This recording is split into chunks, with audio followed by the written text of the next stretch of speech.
Okay, so now we're on to the next page. On your next page, you want to put your bead graph. Now, when I have a bracelet like this, what I do is I'll take and I'll go down the left side here. I'll pull it down so that it's a skinny piece right here. And then I'll go in and I'll add another one right next to it. And you notice it automatically did that. It automatically set to the same size as the other one.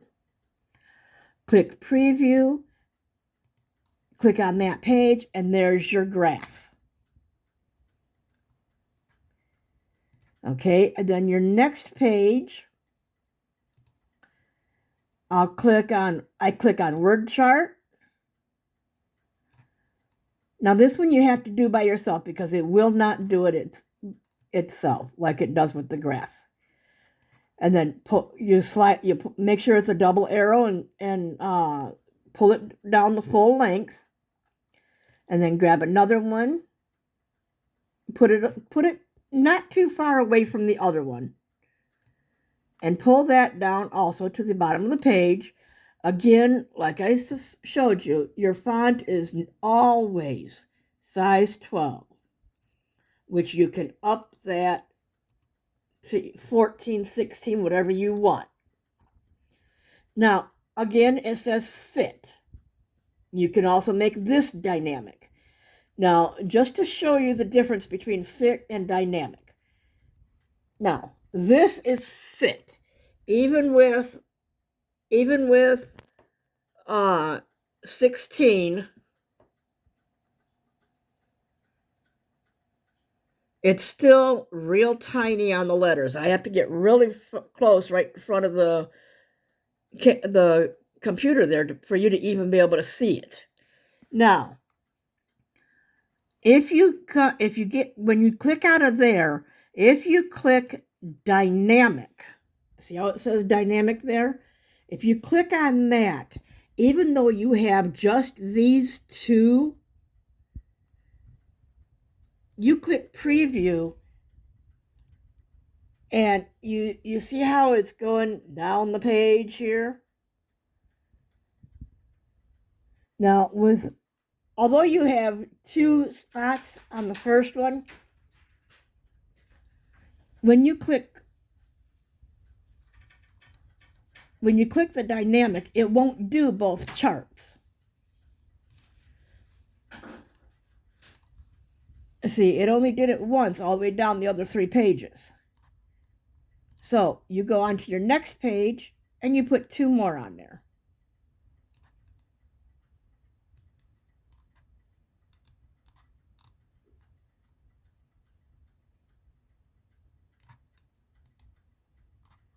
Then you click preview and you still got 1 extra column here.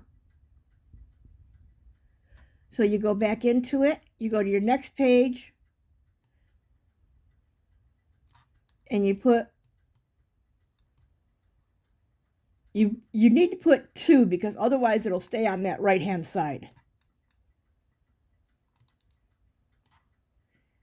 And then click preview and see how you've got now just 2.5 pages, even though you've got 3 pages of the word chart that you made, you've only got 2.5 pages. No regular, no packet. Okay, so now you have your word chart, and then up here you have your bead graph. Now, just so that you know, you can also put your bead graph as dynamic. And even though this pattern does not necessarily need to be dynamic, if you put dynamic,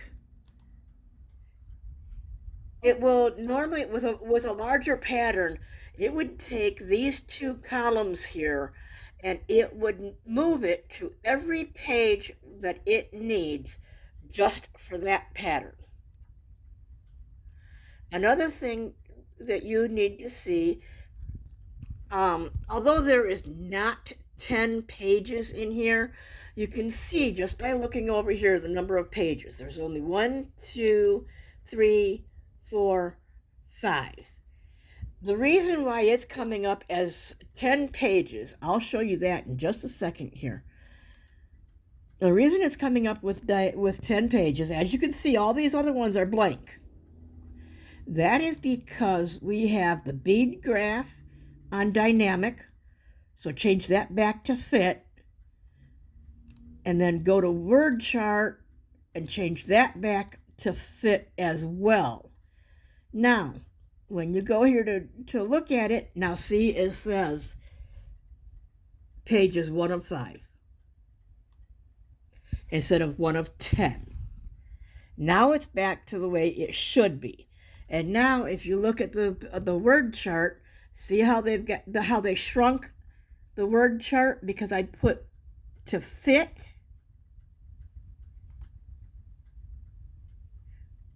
So now you have actually 3 full pages of your word chart.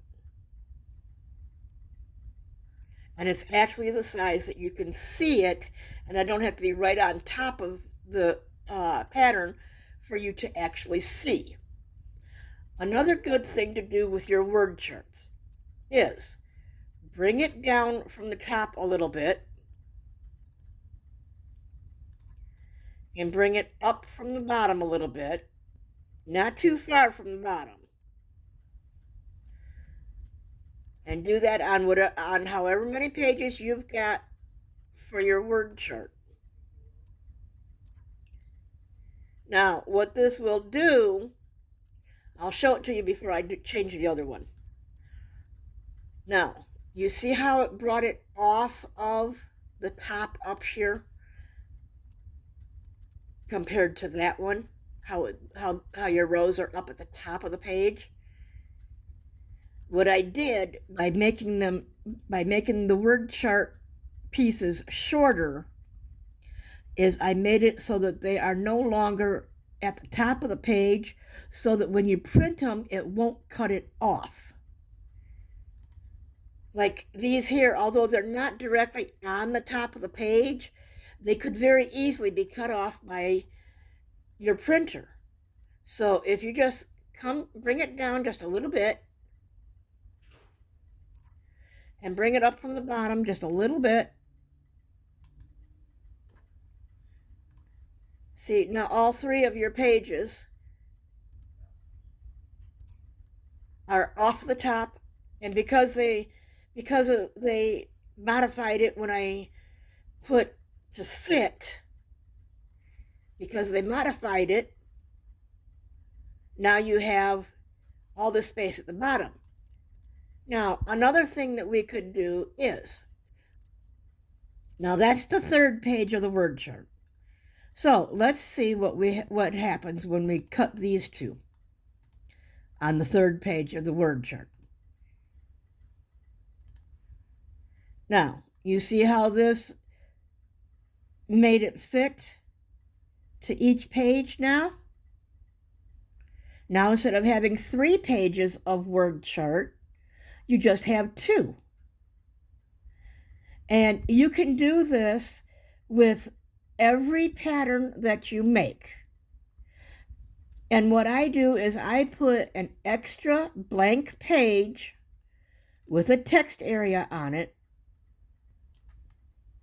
And I make this text area, I bring it down off the top a little bit, but I make this text area the full page of the last page. I do not put anything on it unless there are notes that need to be put on the pattern. Now, just to show you another thing that I do, I'll save this test one. Now I'll go into my patterns here that I've got. You click on custom, and these are all the patterns, these are all the layouts that I have made for everything that I've got.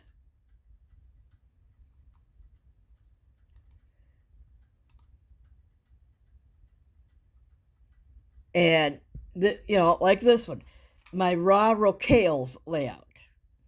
My word chart only for my real large wall hangings.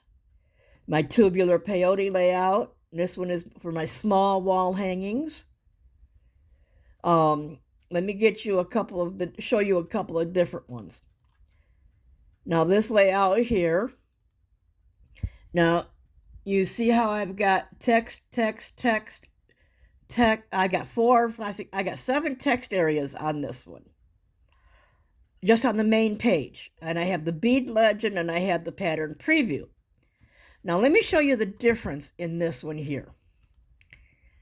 Now, on this one, what I did, although I'm using the same pattern, this is for my diamond and diamond bracelets. And what I did is I took and I separated the name of the pattern. And I separated it from the created by, the dimensions, the colors used, and the peyote and the stitch used. Now I separated it from all that. But of course the next one says 1 of 4. Then you've got your bead legend, which in that bead legend box, I also turned around and put made with Miyuki 11 Rocales, so that people know what patterns I have that I use the 11 Rocales with, or rounds, whatever you're used to saying or calling them. I did this also with the Miyuki Delicas. I also did this with the Toho rounds. At the bottom of the page, this is what I was talking about with the first text box at the bottom. See how it says design, pattern, and instructions provided by Kimberly Johnson from Kim's Jewelry and Crafts? I typed all this stuff in here. And then this one here, on this one in particular, I just put last modified date, and it says 12/19/21. But that's using, like I said, again, the date of this particular bracelet. Okay, and then on page 2,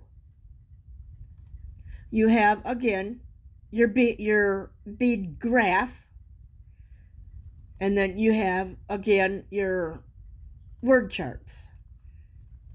Now, these are all Arial 16. Some of them are 12, depending on what it was. The pattern preview, I've got, for this particular one, I've got it aligned left because it aligns it left in the box. It doesn't align it left on the page. It aligns it left in the box. And then the bead legend is still, it's on fit. And then each of my text areas are there. And then on the second one, yeah, as you can see bead graph, and then word chart. Okay, another one of my patterns is, this is one of my bracelet loom.